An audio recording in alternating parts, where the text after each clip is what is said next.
Do të bashkëbisedoj në vijim me Poli Hoxhën për aksionin e SPAK në Krujë, por gjithashtu edhe për zgjedhjen e kreut të ri të SPAK. Poli, të përshëndes, faleminderit.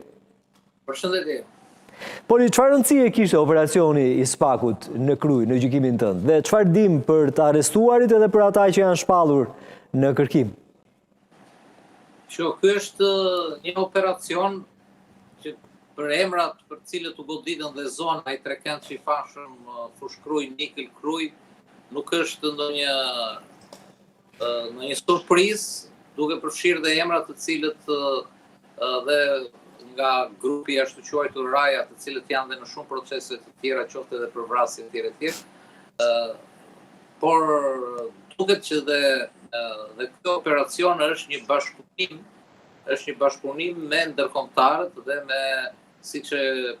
falenderon dhe vetë SPAK-u, me Europolin dhe me agjenci të tjera dhe të vendeve fqinj, Malizi, Olanda, Gjermania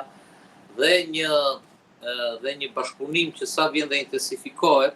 pavarësisht se ne dim pak, me vendet e Amerikës veriore apo jugore apo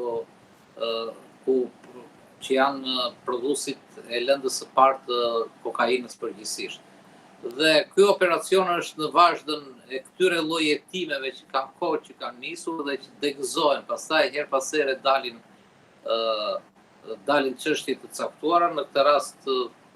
sërish indiciot ose verifikimet kanë nisur nga verifikimi i bisedave në Sky Encrochat. Bëhet fjalë për 3 episode tipike që janë pas hetimeve, janë kopsitur, nëse flasim me zhargon, për një episod për kanabis, sasi të madhe kanabisi drejt Malit të Zi, një episod tjetër po kanabis drejt Gjermanisë, edhe një episod me një sasi shumë të madhe të konsiderueshme kokainë, rreth gjysmë toni, 450 kg më duket,